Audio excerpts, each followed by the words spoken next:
J'ai l'habitude de dire que l'innovation, elle n'est pas que technologique, et lorsqu'elle est technologique, bien souvent, elle sert aussi d'autres desseins. Elle peut être publique, sociale, sociétale et démocratique. Et donc, nous allons assister, je crois que c'est une première mondiale, à un jeu digital international de présentation des civic tech. Qu'est-ce qu'un jeu digital? Eh bien, il y a 2 ans, au sein du gouvernement français, nous avons créé ce concept partant d'un constat qui était que les politiques publiques et les institutions publiques n'étaient pas assez ouvertes, et en particulier ouvertes sur l'écosystème des innovateurs qui utilisent les outils numériques et les technologies pour produire des services innovants, inventés, créer ce qui fera la valeur sociale et économique de demain. Et jusqu'à présent, nous avons organisé 15 jeux digitales dans 15 ministères différents. Alors, c'est parti d'une blague. Jeudi, parce que c'est un jeudi, et digital, parce que digital, c'est l'adjectif pour dire numérique en anglais. Mais 15 jeux digitales au ministère de la Santé pour parler de MedTech, au ministère de l'Agriculture pour parler d'agritech, avec le ministère de l'Économie pour découvrir des objets connectés, avec le ministère de l'Environnement pour découvrir la green tech, etc., etc. Il y a eu un jeu digital civic tech à l'Assemblée nationale, donc au Parlement français, mais c'est la première fois qu'on lui donne une dimension véritablement internationale. Donc d'emblée, je remercie celles et ceux qui ont accepté de venir présenter leurs projets pour que nous découvrions ensemble les meilleures innovations démocratiques qui ont pu se déployer, souvent de manière expérimentale, à tous les niveaux de gouvernance, du plus local au plus global. Et puis, je trouve que c'est symboliquement important que ce jeu digital Civic Tech qui se déroule dans cet hémicycle, c'est l'hémicycle de la 3e chambre de nos institutions en France. Cette 3e chambre, c'est, ou en tout cas cela devrait être la chambre des citoyens. Et donc on va découvrir comment l'innovation peut permettre aux citoyens de faire entendre leur voix dans le concert des institutions. Merci.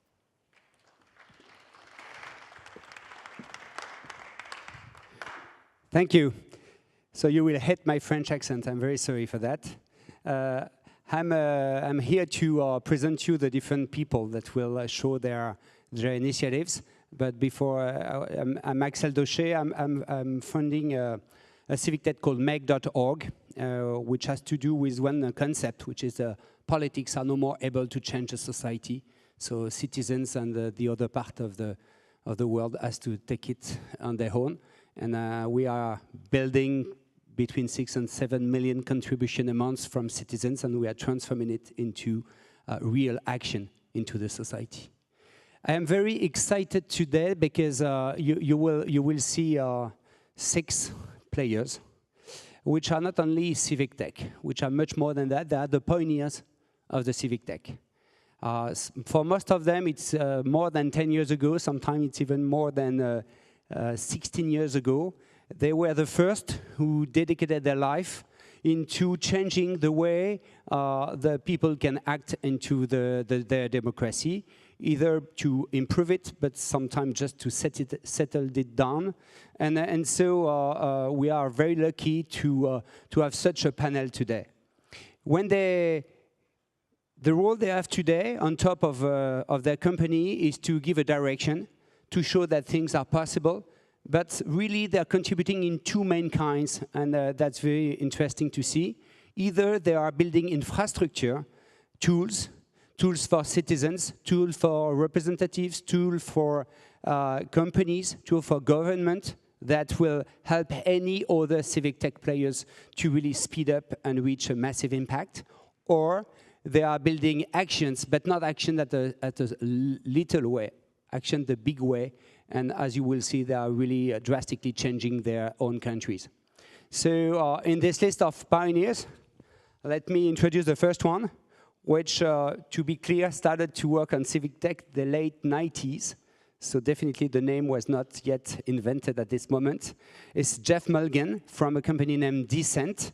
And his specific contribution is to build a new generation of open source tools to be used by every democratic agent worldwide.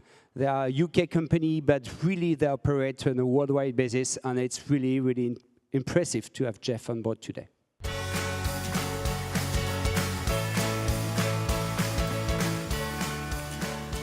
Okay, good afternoon, and thank you for the introduction. I'm going to talk about some tools which I hope some of you can use, adapt, and improve. I come from this organization, Nesta, which is a general innovation foundation. We work on health and education, but we think democracy as well needs systematic innovation, experiment, and improvement. It probably goes without saying, we are at a period where democracy is losing the confidence, particularly of young people around the world. Fewer believe in democracy, and many turn to big, powerful men as the answer to disempowerment. So we have to show an alternative. What we've been doing in the last couple of years is developing tools which we hope help democracy evolve into a different stage, more legitimate, better decisions, more representative, and protected against some of the vices of the online world, capture, trolling, etc. Maybe we come onto that in the discussion. Specifically, we have this bunch of tools called Dissent, which we've been developing with partners across Europe to provide really a suite of tools for anyone organizing democracy at any level. And I'm going to give you a quick flavor of a few of them before we move on. So first and very simply, just ways in which as a citizen you can be notified of discussions happening in a city or a parliament or a government on a topic you're interested in. Could be parking or care for the elderly. This has mainly been tested and proven in Helsinki in Finland. Then we have a whole series of tools of collaborative policy making, mainly used in Spain. Barcelona in particular used them for developing the program for the mayor of Barcelona, and they allow additions, comments, voting, and so on policy as it is designed in real time. And in Barcelona, hundreds of thousands of people have taken part in policy shaping. There's a series of them also for use within democratic organizations like political parties. Most recent example in England, in the West Midlands, developing people-powered party platforms for one of the main parties. Another set of tools then allow for citizen generation of priorities and budgeting. Reykjavik has been a pioneer of this over many years with its Your Priorities platform. About 70,000 people in a city of 150,000 or so have taken part in proposing ideas, voting on alternatives, and really making this part of the machinery of a city. And then Madrid is probably going furthest of all with Decide Madrid, introduced by the new mayor as a really quite comprehensive platform, again, for citizen proposals, policy design, and participatory budgeting. And we have developed a whole series of other related tools, so you can organize feeds to yourself, some about secure identification, so you know who's actually taking part in the discussions, and so on. All of it is open source, free to use on the Dissent platform, which you can find either through the Nesta website or dcent.eu. And we are in a moment of great experiment across the world. Only in the last few weeks, Portugal announced participatory budgeting at a national level through ATMs. Lots happening from Brazil, Taiwan, Korea, and so on. And a whole field which was quite theoretical and quite sketchy when I first became involved quite a few years ago, now has lots of examples at scale. And crucially, I think they're becoming much more sophisticated about how you combine online and offline. All the good examples are both. None of the good examples now are either purely offline or online. How you don't just have decisions and referendums, but also deliberation. So you get a much more qualitative, iterative approach to policy. And finally, a view of democracy is not just about expression and voice, but also interacting with facts and evidence. And there's a whole much wider story about the future of democracy to be told there. But the good news is these tools, as I say, are free to use, fairly simple, very transparent, and have now been proven in practice at reasonable scale, national, city, regional, right across Europe. So please use them. Thank you. Okay. Thank you, Jeff. So now we have time for a question. You will have time for question for any speakers. So is there any question in the room? Or violent disagreement? I have one question in case. Yeah. Okay, so I take the question. Yeah. Yes. Can you give me a mic?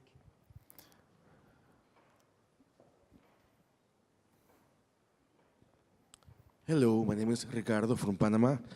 My question will be, do you sense a difference between the technology from the local government or government to the people, or from citizens to citizens? That will be. We have particularly focused in this case on involving power, legitimate elected power in municipalities or parliaments or national governments, and try to have technologies which can link them to citizens. There's obviously a very different world of citizen-to-citizen technologies or movements or campaigning platforms, but we felt the campaigning platforms had almost moved too far ahead of the tools being used within the state. And maybe this reflects my background. I've worked in government for many years, and we worried that could even worsen the vices of democracy, where democracy is just about expression and anger and not about solving problems and doing things. So the dissent tools are really about bridging citizen and state and trying to amplify the intelligence of democracy, not just the noise of democracy.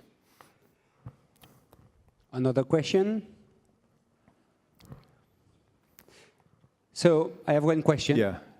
It's everybody is talking about Facebook and the bubble or the cocoon effect of Facebook, with the fact that the democratic debate has been avoided in the US.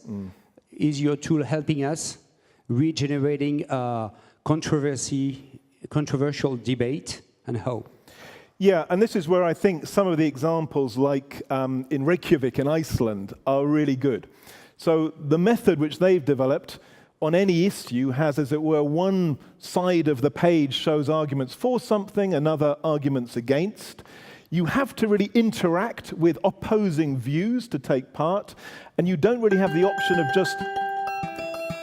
just attacking the other side. You have to make a positive case for and against. So it's a much more mature, adult, serious approach to democracy than either filter bubbles or just the kind of amplified, anonymous anger of social media.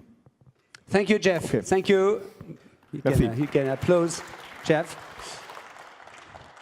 Now it's another terrific experience. It's Al-Bosala in Tunisia. You remember the Arab Spring in Tunisia with the reach of democracy. And Al-Bosala was Shaima will explain it, but prove us that if you want to build a sustainable democracy, you cannot only rely on revolution. You need to build a citizen power. So after the revolution, Shaima came back from the US to settle them back in Tunisia. Also for a beautiful niece were there. And she really is changing the way the Tunisian democracy can be alive and for a long time. Shaima.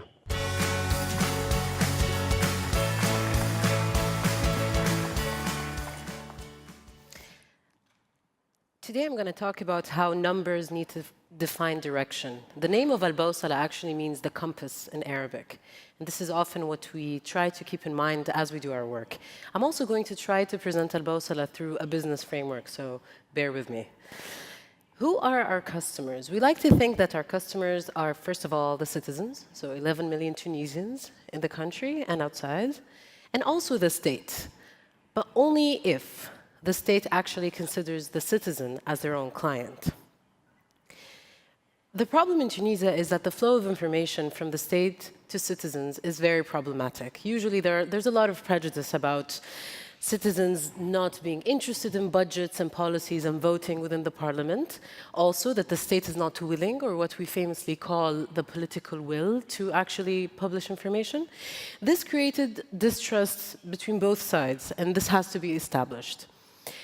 What is the output of what Al-Bawsala does? We basically bring information from the state, whether on a local or a national level, through the legislative or the executive, and we make it accessible. We add to that a layer of information from citizens, so that includes their reactions and their suggestions to policies that are made. What we hope to actually produce is how does public policy actually respond to the reality on the ground? So who are we talking about? We cannot be talking about the 11 million Tunisian citizens. That's almost impossible to reach through the small scope of the work that we do. Our approach is actually through institutions. So we have 217 members of parliament within the National Assembly. We have 350 municipalities in Tunisia, and we have 26 ministries. So that seems like a more manageable number. So why am I talking about Al-Bawsala today? Al-Bawsala has a presence across the country. We've worked since 2012 through the parliament and across all municipalities. We also have an understanding of the three powers in the country, the legislative, executive, and the local, and hopefully in the future we want to invest in the judiciary system as well. We also have a commitment, every single person in Al-Bawsala has a commitment to change the reality on the ground. For example, one of the questions that we like to actually pose and actually try to answer is the government, the parliament, or the municipality doing it right? And what do we need to actually answer this question? If we can define the profit of this non-profit organization, it would be impact. And how do we observe such impact? For example, that every single municipality in Tunisia will have an updated website with all the information that the citizen needs to assess their policy on a local level. That every single ministry has open information regarding its budgets and projects, and not just PDFs and hundreds of pages of PDF on their websites. Also, that every single member of parliament reflects the policies that she was elected for. Everyone has an electoral program. Are they actually reflecting that through discussions and through voting? What we want is that information, it has to stop being the obstacle, the thing that is creating the distrust between the state and the citizens, and to become actually the stepping stone for accountability. So who do we think we are, to aim and try to do this? We're actually a team of 25 full-time members, average age of 27 years old. We have 181 local observers in every single municipality in the country. We have 3 observatories, one that observes the parliament, one that observes every municipality, and one that observes the executive branch. And all of these documents and information are actually published in 3 separate websites. We have 203,000 followers on Twitter. We actually tweet everything that happens within the National Assembly ever since the drafting of the Constitution. And we have 224,000 followers on Facebook. We've so far tweeted 79,000 times and tried to reach 450,000 people a month through our page. We have monitored 4,345 questions asked to MPs by citizens, more than 1,939 votes within the Assembly, have accessed 12,000 documents within municipalities across the countries, and have actually analyzed 10,000 budget figures in order to verify that the Financial Act for 2017 is constitutional. So what do we need to actually reach the impact? Data management. We need to be able to use machine learning in order to analyze the unbelievable amount of information and to draw conclusions that are meaningful to citizens. Have you elected someone to respond to environmental questions? We need to answer if they're doing that actually through the government. Thank you. Thank you. Very impressive. So, where the question come from?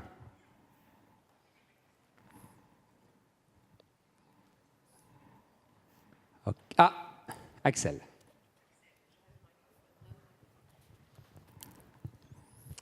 Thank you. That's very impressive. How do you engage with people who show no interest to politics, or who are not connected, or who are disconnected for whatever reasons? So what's what means do you use to reach out to non-connected citizens? Yes.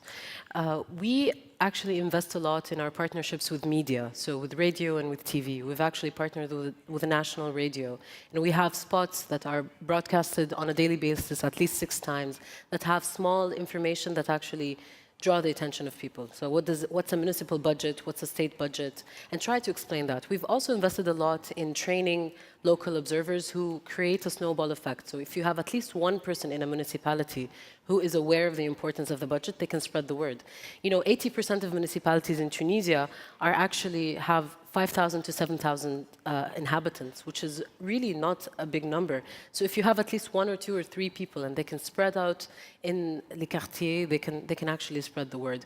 We actually try to respond to the needs on the ground. So the information that we focus on is information that is actually asked by people on the ground. And this is the gap that we try to bridge, basically, between the state and the information that's provided and what people want to actually know. Thank you. Your experience in the young democracy can it help a whole democracy like the US and a very old democracy like in Europe? What could be your contribution thanks to your experience to older democracies? One word? To keep the flame going, and that data is really the essential thing to keep the democracy have a meaning, actually. And it's losing its meaning these days. Okay. Thank you very much. Thank you very much, Anna. The next one is a French pioneer. He started his engagement in 2008 after the first speech of President Obama on open government. And since that moment, he built tools. Is also a big players into the infrastructures that helps democracy to grow up. And his company is Cap Collectif. Thank you, Cyril. Cyril Lage. Bonjour à tous. Donc, je vais effectivement vous parler de Cap Collectif et plus généralement de la question de la participation des citoyens à l'élaboration des décisions en France. On est parti, un peu comme tout le monde, je pense ici, les gens qui sont réunis ici, sur le constat que notre démocratie fonctionnait mal, et avec cette conviction que la transparence et la participation étaient les 2 éléments qui pouvaient nous permettre d'améliorer le système. Ceci étant dit, on a rajouté un autre élément, on s'est dit que s'il était légitime de surveiller et critiquer le fonctionnement de nos démocraties, qu'il était aussi utile d'inventer d'autres mécanismes pour construire des solutions positives avec ceux au sein du système qui partageaient aussi cette conviction. Et ça nous a donc conduit à créer un projet en février 2013 qui s'appelle Parlement et citoyens et dont l'idée était de mettre à la disposition des parlementaires une plateforme qui leur permettrait d'associer les citoyens à l'élaboration de la loi. Donc c'est un projet à l'origine totalement citoyen, je dirais monté par 3 copains sans aucun financement, et nous sommes parvenus à convaincre 6 parlementaires de s'engager avec nous dans l'aventure. Et comme vous le voyez sur l'écran, vous avez le fonctionnement type d'une consultation sur notre plateforme, puisque notre plateforme ne se limite pas à collecter des commentaires et des votes, mais à penser la participation comme un élément d'un processus plus général de prise de décision. Et donc vous voyez que la consultation qui apparaît en étape 2 va être suivie d'une phase de synthèse qui va cartographier l'ensemble des positions exprimées sur la plateforme. C'est la garantie donnée par le politique aux citoyens que toutes les contributions seront bien prises en compte et lues sur la plateforme. Ensuite, vous avez une étape de réponse qui est un engagement, encore une fois, pris par le politique de donner une réponse publique nominative sur la plateforme aux auteurs des X 50, 100, 200 contributions qui obtiendront le plus de votes sur la plateforme.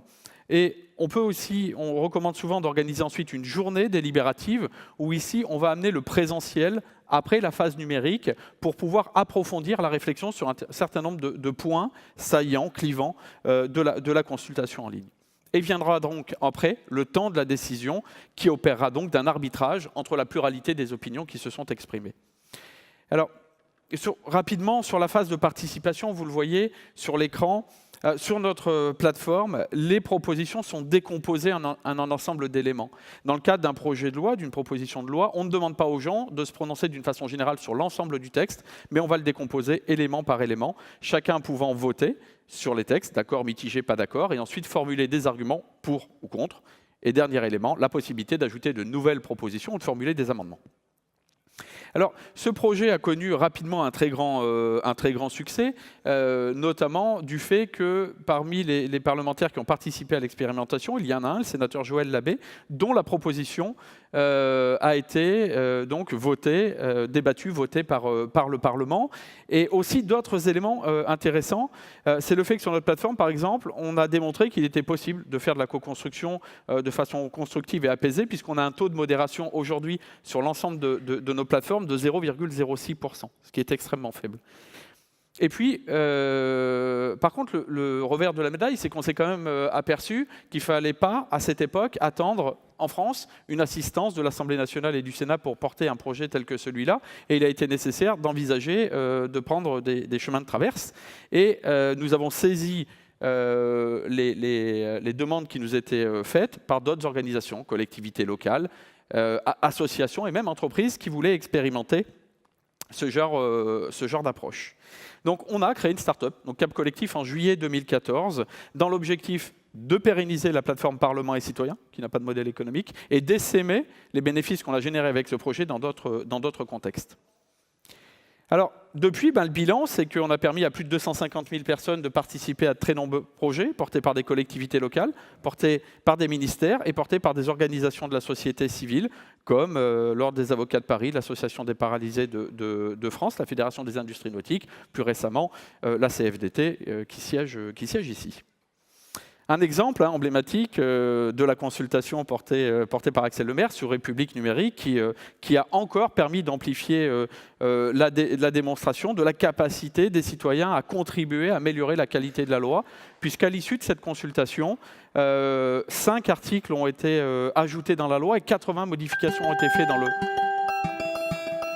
dans le texte directement en lien avec la consultation. Pour finir très rapidement, aujourd'hui, on en est à l'étape où 2 parlementaires proposent de généraliser les consultations sur l'ensemble des projets et des propositions de loi qui rentrent au Parlement. Nous avons lancé hier le petit frère ou la petite sœur de Parlement et Citoyens, qui s'appelle Gouvernement et Citoyens, qui permet donc désormais à l'ensemble des administrations et des ministères de pouvoir créer leurs consultations sur une plateforme numérique. Et enfin, nos perspectives pour 2017, une levée de fonds pour une start-up qui a l'ambition d'explorer de nouveaux territoires, de nouveaux pays et d'étoffer le périmètre fonctionnel d'une plateforme déjà assez riche, mais dont les expérimentations nous ont permis de constater qu'on pouvait encore beaucoup progresser. Merci beaucoup. Merci Cyril. Ah, une question. Pouvez-vous lui donner un micro, s'il vous plaît? Vous pouvez lui donner un micro?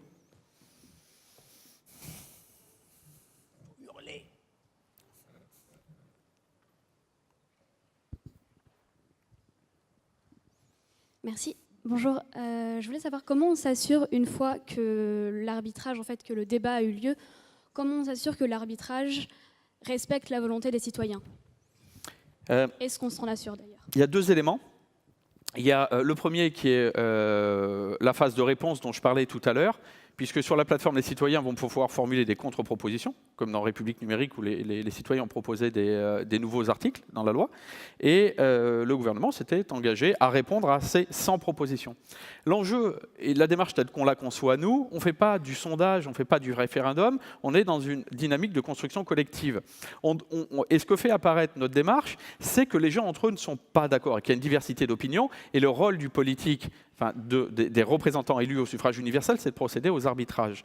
Donc on mêle autant la question de la transparence et de la participation dans ces process, et donc ce qu'on demande aux politiques, c'est de nous dire, dans le cadre République numérique, l'engagement était 200 et je crois a été apporté à près de 250, la position du gouvernement sur l'ensemble de ces éléments. Et après, en fin de course, le gouvernement a publié son projet de loi en suivi de modification. C'est-à-dire qu'on a pris la version d'entrée et ensuite la version de sortie, dans laquelle en vert apparaissaient les mots ajoutés, en rouge les mots supprimés. Et donc, on voit bien, on peut avoir la traçabilité de la modification, et ce qui a été retenu, pas retenu, et pourquoi. Merci beaucoup, Cyril. Merci beaucoup. The next one is also a pioneer, but from a continent who needs democracy even more than maybe the others, which is Africa. And Lilian Ndati joined Code for Africa in 2011. She comes from a tech and VC background, and one day she decided that her role in life will be to have impact at a continent level. Yep. So, Lilian. Thank you so much. Bonjour, je m'appelle Nana Ndwati, and that's about the much French I have learned in the past couple of days. So my name is Nana Ndwati, and I work for Code for Africa. And Code for Africa is one of the largest Pan-African federation networks of digital and civic technology labs. And that's just a fancy way of saying that we are creating a lot of tools and platforms in different countries in Africa. Now, one thing is Africa is not a country, and I know that's a narrative that has been repeated a lot of times. And my role here is really to showcase some of the things that we have learned since launching in 2011. Now, we always put the citizen at the very heart of everything that we do. We're not about the rhetoric of the usual NGO or civil society organization. And so for us, it's very important that everything that we build has the citizen at the focus. And to do this, we use 3 key approaches whenever we're building tools, apps, platforms, or even just bringing the communities together. And the first of this is citizen-driven. And what that means is that we put the citizens, we build tools that engage with them and that give them actionable data that is personalized and localized. And when I say personalized and localized, I mean information that is relevant to me, not just at national level, county level, but also to where I live and where I stay. And this is where we have found the most engagement with the tools that we create. The second pillar of what we do is has to be demand-driven. And by demand-driven, it means what keeps you awake at night as a citizen. Is it health? Is it education? Is it I cannot send my child to school? Is it I cannot access medicine? And one of the things we do is really listen to the citizens that we create these tools and applications for. And in this way, we make sure that whatever we build and whatever we put out there speaks to what matters the most to you. And the third thing and the last thing is we aim for outcomes, not just outputs. And the important thing to note here is we're not about vanity metrics. For us, it's not about we put out 30 apps or we got 200 users or we got 1 million people downloading our applications. No. For us, it is about how many people were able to access a better government service because of a tool that we created. How many people were able to know what school to send their child as a result of what we created? How many people came out to vote as a result of some of the tools that were created? And those are some of the outcomes that we're looking for with the tools that we built at Code for Africa. And these 3 pillars, we apply them across all the tools that we have built. I know there are 90+ tools, and they range from camera drones to air and water sensors to citizen reporter apps, fact-checking, data analysis tools, and so on. So I don't have time to show you all 90 of them, but you could go to our website and have a look at all of them. But I will touch on a few of them just briefly so that you can see some of the work that we're doing. So PesaCheck is something that we created to fact-check some of the public budgets that were being released. So it started in Nigeria with budget. And one of the things we do with the tools that we create, we try to make them like Lego blocks. And so this means that anyone from any of the countries in Africa can build, can replicate it, and can scale it in their country. So this is something that is in Kenya, but is also being used in Nigeria. And it has helped a lot of people understand the budgets, the public budgets, because let's be honest, are we going to read a 3,000-page document? No. And at the core of what we do is giving citizens actionable information. So when they go to PesaCheck, they're able to see how much is my government spending on education or health or tax, but in a simple way that any citizen can understand. Another of our tools, and so this is an actual office that we had to go into to get some of the data that we requested. And one of the major things we're doing as a team is making this information in a way that can be used by people, because who's going to go to that office to open those files? No one. So we take it upon ourselves to transform that into something that a citizen can use. And so what this ends up doing is giving citizens a way to engage and a way to also learn about how government works and so on. So this is also one of our tools, and it's being used in in most of the Southern African countries, and it's a way for people to check the price of medicines. Now, in most developed countries, you know, price of medicines, but in Africa, where you're earning, I don't want to say less than $1 because you'd be surprised that the figure is going up a little bit, but if I'm earning less than $1, I need to be able to know how much am I getting for the medicine that I'm using. Yeah. So, you know, got to vote, another one that made people to come out and register. And lastly, dodgy doctors, a way for citizens to find out what doctors are dodgy or not. So as I said, there's about 90 of them on our site. Please have a check, have a look at them, and do feel free to engage us. We're always listening and ready to learn from everyone else. Thank you. Thank you. Thank you very much. Sure. So, where the question come from?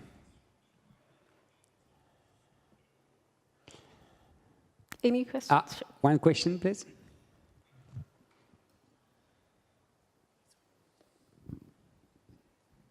Lillian, thank you.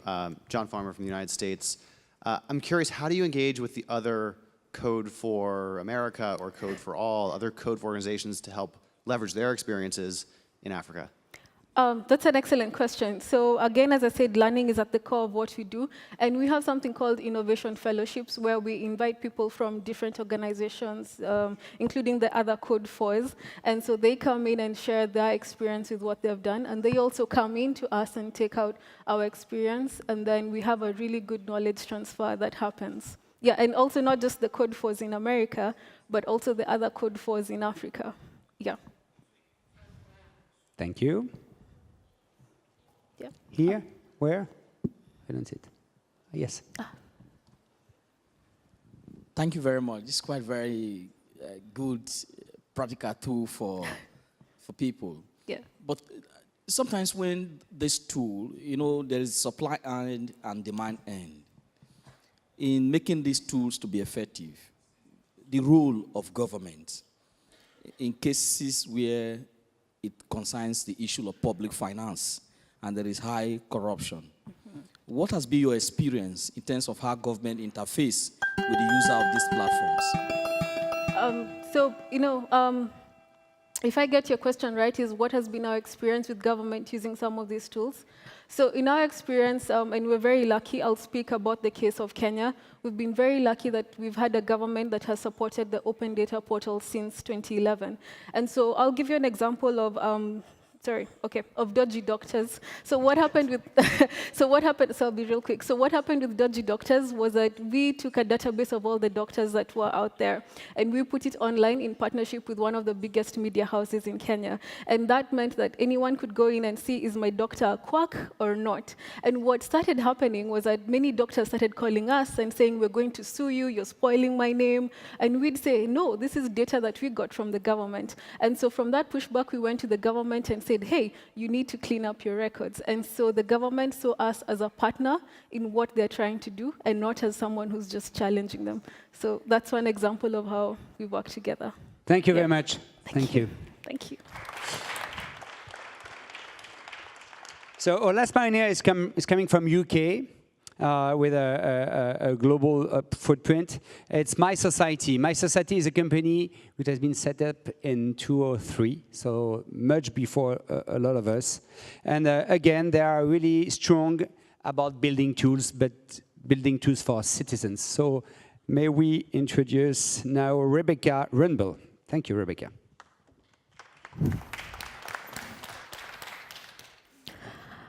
What a great way to come to the end of the day, sharing a stage with some really fantastic projects. It's really inspiring to see what's going on everywhere in the world. So I'm Rebecca. I'm the head of research for My Society. We are a civic tech organization specializing in building digital tools for engagement, empowerment, and transparency. And I'm going to talk today about our PMO site, our original PMO site, which is something that we've modeled a lot of other sites around the world on. When I'm saying they work for you, The they I'm talking about is politicians, representatives. Many of us live in representative democracies. However, a lot of the time, we don't actually know exactly how we're being represented. We actually don't know what politicians are doing in our name. So theyworkforyou.com in the UK, it rips data that's publicly available and presents it in a way that normal people can actually understand it, normal people can actually go to it and see what their politicians are actually doing. Because if you go to a normal parliamentary site, a lot of the time the language is pretty dull.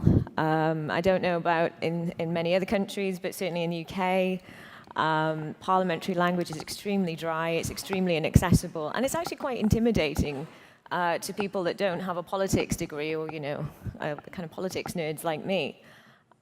So once we can get people past that kind of intimidating language, it can be really interesting, it can be really useful, and it can be really empowering for people to actually have a good idea what their representatives are doing.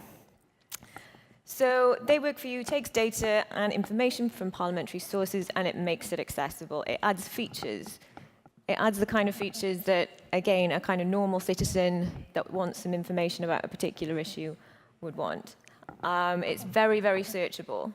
So it's not like searching a PDF.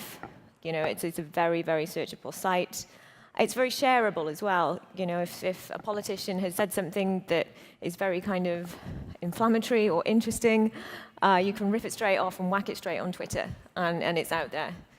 You don't have to kind of copy and paste or select things and do technical things. It's really, really easy to share information. And you can also set up alerts.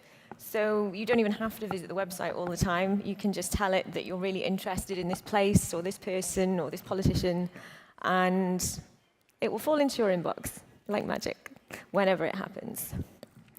And it's for everyone. As I said, we want this kind of thing to be for ordinary citizens. This is not going to work. Civic tech is not going to work. It's not going to achieve its aims if it's just for politics boffins like me, like probably a lot of you guys here. The great thing is, even though we designed it for citizens, it gets a lot of use from journalists and from members of parliament themselves. A lot of our traffic actually comes from within the parliamentary estate in the UK. And yet, of course, all of this stuff is publicly available. It's already out there. But what we do is just give it a really lovely polish.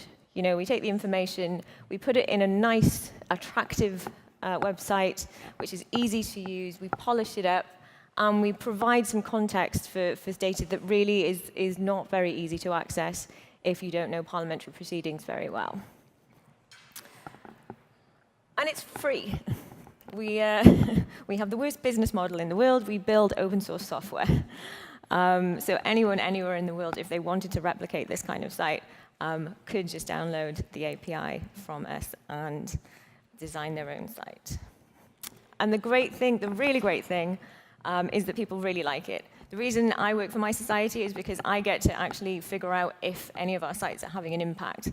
And a recent study that we did, we looked at They Work For You in the UK, but we also looked at GovTrack in the USA, Mzalendo in Kenya, and People's Assembly in South Africa. And we asked them if being able to access this information enables people to hold their governments to account. And over 90% of people said yes, at least in part.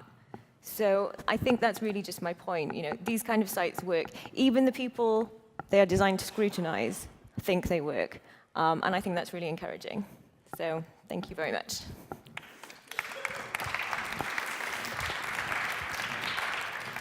Perfectly on time. So, is there any question in the room? It's okay. It is 5 o'clock. I know it's beer o'clock.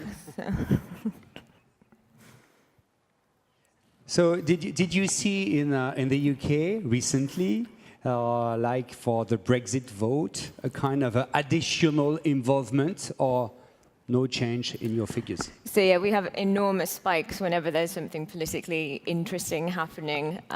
Definitely with Brexit, the search term Brexit goes up and up and up. Same with a general election, or if there's a little scandal, that will normally make its way into the rankings as well. So yeah, every time there's something in the news, you know, search terms go into Google, they work for you comes up. And the good thing is they work for you comes up quite high up the listings, so people are actually getting legitimate information, not the now infamous fake news. Okay, thank you. Thanks. Thank you. Is there any question? Thank you very much. Thank Rebecca. you. So before listening the conclusion from Minister Le Maire, I want to quote a few things. First of all, what did we see? We saw some pioneers that opened the way to a new way of thinking the democracy and shaking a bit all the conventions. We saw individual people, all those people get involved into this monumental missions much before most of us. And at this moment it was very hard, so you saw every time kind of a personal story which was very, very strong. We saw also different pieces of a puzzle which are not so easy to understand. There are tools, there are actions, there are tools and actions, and sometimes it's very hard to understand how everything gets together. So let me give you a clue. In fact, what they are building an operating system. An operating system where all the different pieces will one day invent a new type of democracy and not only threaten the current democracy. But at the very last time, and I'm sure you will agree with me because you are here today to listen to those people, at the very last time, I want to emphasize one thing.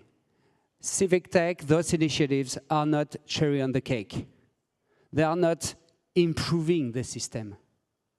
They are maybe the last chance to, in most of cases, save the democracy. In France, 20% of the population believe democracy is not the right system. So we don't know exactly what they mean behind that. But the reality is we cannot consider that democracy is a stable background which we try to optimize to get the people involved. It's something which needs to be perceived as permanently in danger. So look at them and look at other civic tech initiatives as being an absolute need, an urgent need in your life to maintain our mastery and our own destiny. Thank you very much, Mrs. Le Maire. No, stay with me. See, you have 2 Excel for the price of 1. Thank you very much to all the presenters who came and pitched their projects. What is fascinating is to see that there's a sort of common, strong, long-term trend to reinforce democratic tools using the digital technologies to empower people and citizens. So some people, if they tend to be pessimistic, will think, oh, look at what's happening at the moment. Yes, what is at stake is no longer which political majority will be in power. It is what kind of political system do we want? And are democracies the best regimes for the 21st century? Maybe the more optimistic will consider that there is a before and there's going to be an after, thanks to what we've just seen. I'm of these people, I think you probably are as well. I think this trend I was talking about is going to help renew the functioning of democracy at all levels. We used to think democratic reforms in vertical ways. It was how to give more competences coming from decentralized states to maybe regional authorities. And then from regional authorities to local bodies, and then maybe to unions or to other intermediaries. With the digital society, what is happening now is that we need to think reforms horizontally. And at each level of governance, the question is about how to empower citizens to make open innovation and renew democracy in this way. So if we think horizontal, I think we will manage to empower citizens more efficiently. So try to see a bright future for democracy thanks to these projects. Thank you. Thank you. Thank you very much.